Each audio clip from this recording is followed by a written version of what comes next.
Domino's is one of the world's most favorite pizza spots. With over 17,000 stores worldwide, Domino's is undoubtedly the world's largest pizza company. The company employs 290,000 people across 73 countries. In 2020 alone, the company generated a massive $4.12 billion in revenue. But like most success stories, Domino's had a lowly beginning. The store was started with a little over $700, yet today it's worth over $14 billion. So how did the company go from struggling locally to becoming a global success? It all started with two friends named Dominic and Nick who partnered to launch their own pizza company called Domi-Nick's, later to become Domino's. Domi-Nick's would have to undergo several changes over the years. Most notably, the company would have to change hands as a man named Thomas Monaghan purchased the company.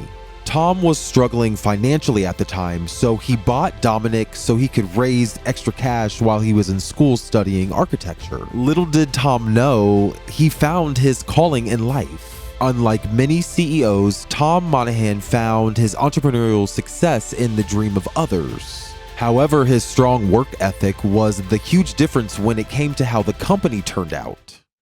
Thomas Stephen Monaghan was born on the 25th of March 1937 in Ann Arbor, Michigan. Only 4 years later, his father died, and soon enough, his mother began to face increased difficulty in raising the kids alone.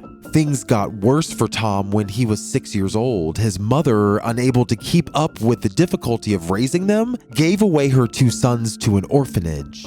Tom and his brother would remain in this orphanage for 6 years until their mother would return to collect them again in 1949. The orphanage was run by the Felician Sisters of Livonia. While there, Tom met a nun who inspired in him a love for the Catholic faith. This love blossomed further, and soon enough, Tom joined the St. Joseph Seminary in Grand Rapids, where he intended to become a priest. Unfortunately, some disciplinary violations shattered his plans as he was expelled shortly after. By 1956, Tom was sure he wanted to join the U.S. Army, but somehow he managed to enlist in the United States Marine Corps by accident. 3 years later, he received his honorary discharge. Soon after, Tom returned to Ann Arbor. This time, he was determined to become an architect. Little did he know, however, that his life was about to change forever. Tom Monaghan returned to his hometown of Ann Arbor with a mission to become an architect. He was inspired by the incredibly talented writer and architect Frank Lloyd Wright.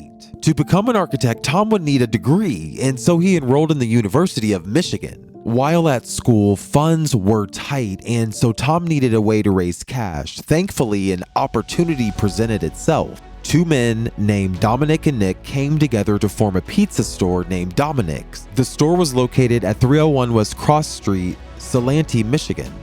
The owners wanted $900 for the store. Tom and his brother didn't have the money, but he was determined to not let this opportunity pass. Tom and his brother then borrowed $900 to purchase the store, and after putting a down payment of $500, the store was now theirs. Now that the store was theirs, it was time to start making money.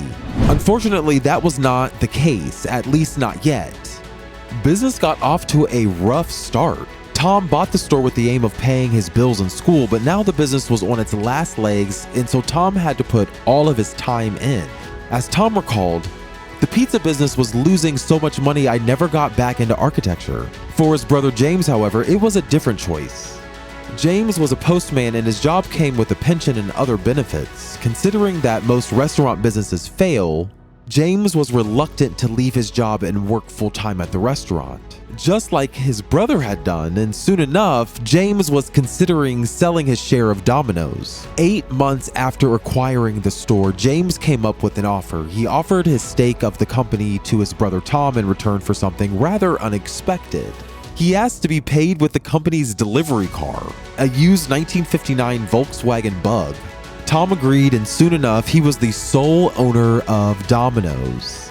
Tom worked hard at the pizza store, and the restaurant's fortune began to change. To make the business work, Tom dropped sandwiches from the menu. He then concentrated all the company's resources on making and delivering pizzas. He even revolutionized the pizza delivery game. At the time, standard delivery boxes were made out of chipboards.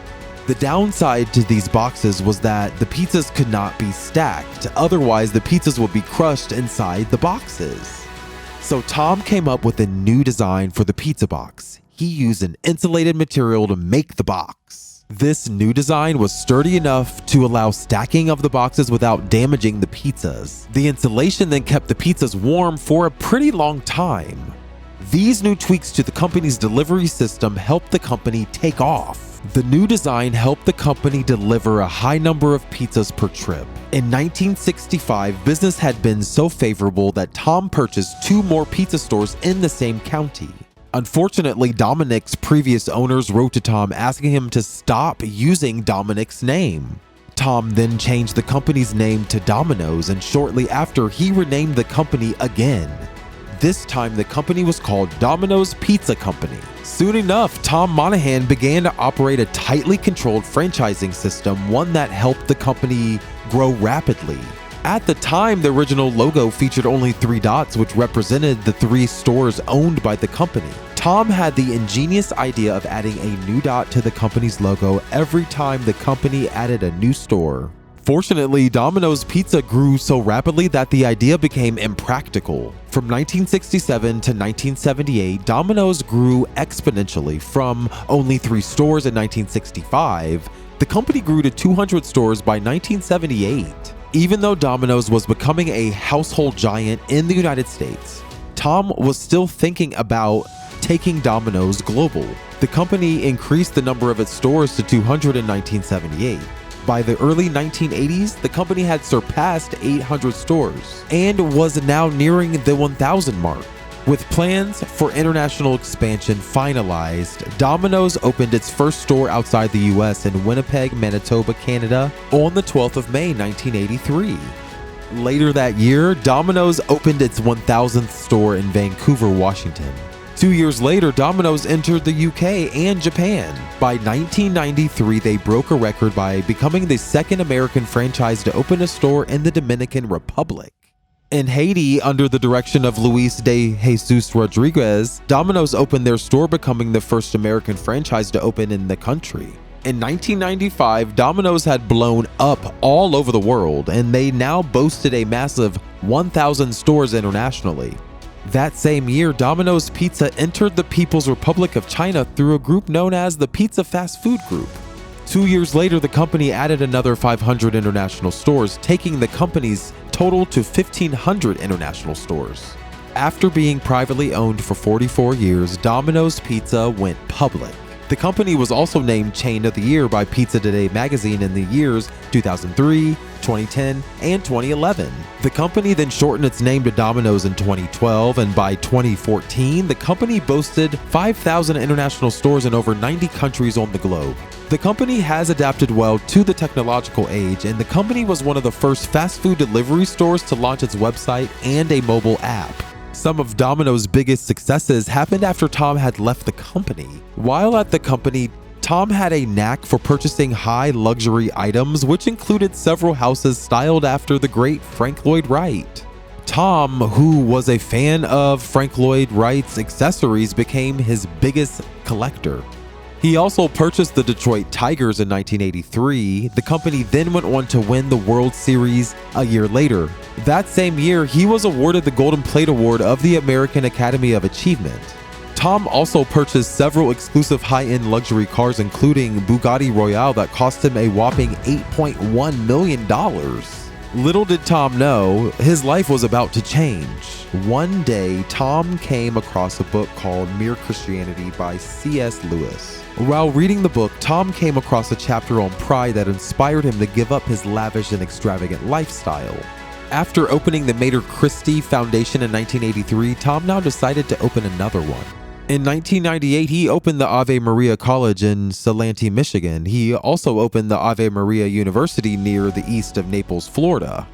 Tom Monaghan was also a writer who published several books, including Pizza Tiger, which was released in 1986. His last 2 books were released after his retirement: The Slave Trade, which was released in 2003, a year after the release of his other book, Renaissance, Reformation, and the Age of Discovery.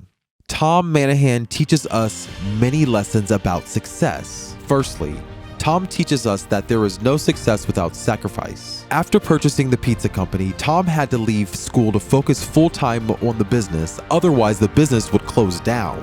Tom was also famous for sleeping in the back of delivery cars when they drove onto neighborhoods that were notorious for stealing pizzas. Sometimes he would sleep in the back of a delivery car with the meat tenderizer, and unfortunately, thieves would get a beat down. Secondly, Tom teaches us the value of doing things differently. The pizza industry was static until Tom came along. He redesigned the entire pizza delivery system, from the packaging to the ingenious 30-minute delivery window. That 30 minutes or less policy was a promise Domino's offered to its customers. The promise was that Domino's would deliver your pizza within 30 minutes of placing your order, or the pizza would be free. This helped position Domino's as an industry giant. Sadly enough, the 30-minute or less promise was scrapped in 1993. Lastly, Tom Monaghan teaches us the value of charity and living a simple life. After living a life of luxury, Tom decided to give away his material possessions to charity and live a life of simplicity. If you want to hear more inspiring stories about people whose drive and determination lead them to change the world, then make sure you subscribe to the channel and leave a like and a comment below.